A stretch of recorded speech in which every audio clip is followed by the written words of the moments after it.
ఈ రోజున పరిస్థితుల్లో ముస్లింలకు ఎలా ఉన్నాయంటే కనీస రక్షణ కూడా లేకుండా పోయింది. కనీసం బయటికి వెళ్తే మళ్ళీ నా బిడ్డలు కానీ నా భార్య కానీ మేము కానీ భద్రంగా మళ్ళీ ఇంటికి వస్తామా అన్నది కూడా ఒక అనుమానంగా మారిపోయింది. కేంద్రంలో బీజేపీ పార్టీ అధికారంలో ఉంది, కానీ రాష్ట్రంలో ఒకవైపు తెలుగుదేశం పార్టీ, ఇంకోవైపు వైసీపీ పార్టీ, అంటే ప్రధాన ప్రతిపక్షమైన పాలకపక్షమైన అదే బీజేపీ పార్టీకే మద్దతు ఇస్తున్నాయి. ఒకరేమో బహిరంగంగా ఇస్తున్నారు మద్దతు, ఇంకొకరేమో రహస్యంగా పొత్తు పెట్టుకున్నారు. ఒకరినేమో బహిరంగ పొత్తు అయితే ఇంకొకటి రహస్య పొత్తు. ఇద్దరికి పెద్ద తేడా లేదు. అదే బీజేపీ పార్టీకి బానిసలుగా మారారు మన రాష్ట్రంలో, అటు అధికార పక్షమైన ఇటు పాలక పక్షమైన.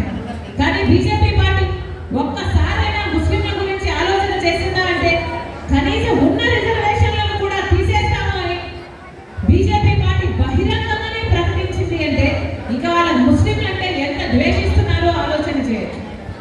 ఇంతకుముందు కూడా ముస్లింలు అయితేనే మైనారిటీలు అయితేనే బీజేపీ పార్టీకి చిన్న చూపు.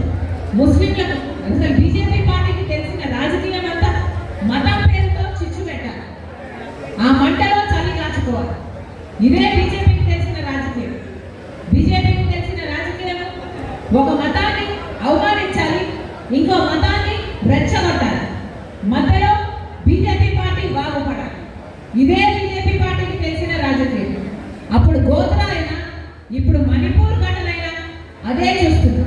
ఎక్కడ చూసినా హిందువులు కాకపోతే అదేదో పెద్ద నేరమైనట్టు జనాలను చంపడానికి కూడా వెనుకాడటం లేదు బీజేపీ పార్టీ. అలాంటి బీజేపీ పార్టీకి ఇక్కడున్న ప్రభుత్వం అయినా, వైసీపీ పార్టీ అయినా, ఇక్కడున్న ప్రతిపక్షం టీడీపీ పార్టీ అయినా అదే బీజేపీ పార్టీకి బానిసలుగా తయారయ్యారు. మరి ముస్లింలకి భద్రత ఎక్కడి నుంచి వస్తుంది? క్రైస్తవులకి భద్రత ఎక్కడి నుంచి వస్తుంది?